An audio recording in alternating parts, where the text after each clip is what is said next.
Let's talk right now to Francesca Chambers, who is the White House correspondent for the DailyMail.com. And so that means, you know, not everybody gets to walk around up in there and do their job. So, okay, Francesca, thank you for being with us. I appreciate it. Yeah, it's really What would takeaway number 5 be for you? Would it be about Marco Rubio and what? Yes, Marco Rubio was on fire last night. I thought he was very great. There was a moment in the debate when he talked about if everyone was going to have a resume comparing contest, then Hillary Clinton would just go ahead and win the presidential election hands down. But the election is about more than who has the best resume. And I thought that was a very salient point if you're someone like Marco Rubio who's younger and doesn't have as many years in Washington as Hillary Clinton. You know, he may be younger, but look at him on camera here.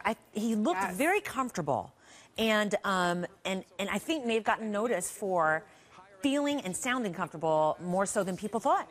He did look very comfortable on camera. He sounded very well. I think he did everything last night that he needed to do, which was show that, again, even though he is younger than some of the other candidates on stage, he's a serious candidate and should be taken seriously. So that was one of my big takeaways from last night. So that's number 5. What would takeaway number 6 be? Would it be about Jeb Bush? Yeah, Jeb Bush didn't really perform as well as I thought that he would last night, and a lot of people thought he would perform. He kind of got lost in the crowd with 10 candidates on stage and also Donald Trump. If you look at the most tweeted moments of last night, none of them were about Jeb Bush. Number 1 was that exchange between Rand Paul and Chris Christie about the hug. And I have to tell you, Robin, I talk to a lot of voters when I'm out on the campaign trail covering this stuff, and a lot of them say that they could not support Chris Christie because of that hug that he gave President Obama before the 2012 election. It was really more of a handshake, but it's been called a hug. And that was one of the most tweeted exchanges. But I thought that he got the better of Rand Paul there, you know, shouting back at him, well, the only hug that matters is the ones that I gave to the victims, you know, of 9/11. So that was a good experience there. Yeah. So when it comes to, you have new information from overnight as you're watching the people reacting on Twitter, on Facebook, and what have you. How would you characterize it? So fascinating when you can see the people who were most Google searched or most tweeted. Of course, Donald Trump was number 1 right up there. Ben Carson was another person that folks walked away being very interested in. Ted Cruz was right up in there as well. Rand Paul, for obvious reasons, he was on the attack last night. So it doesn't really show sentiment necessarily, whether people were happy about those candidates' performances, but it does show who was getting attention. And from the first debate, Carly Fiorina got the most attention. Okay.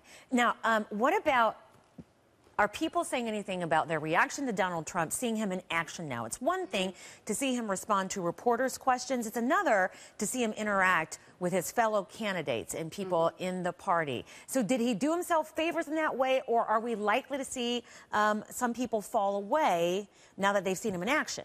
Well, I don't know that he won any new fans last night after getting into it with the moderator, Megyn Kelly, about his past comments about women. He said that they were jokes and that they were all meant in jest, but I'm not sure how many women in America will look at some of the things that he said about, you know, Rosie O'Donnell as a dog or as a pig or anything like that and think that those were necessarily funny. So he might need to explain that a little bit more moving forward. Yeah, I wonder. All right, thank you so much. Appreciate it. Thanks. Good to talk to you, Francesca Chambers. This was wonderful. All right, Democratic presidential candidates are already complaining about their party's upcoming debates. So we've learned that the first one is October 13th in Nevada, and we've learned it because it's going to be hosted by CNN.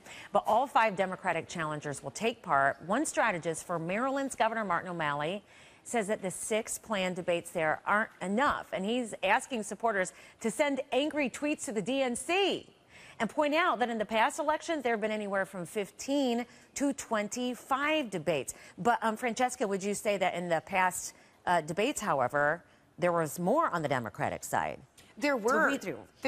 When Hillary Clinton and Barack Obama went up against each other, they had way more debates than that. But at the same time, more debates leaves more opportunities to have missteps on the national stage. So there's pros and cons to being on the debate stage more often.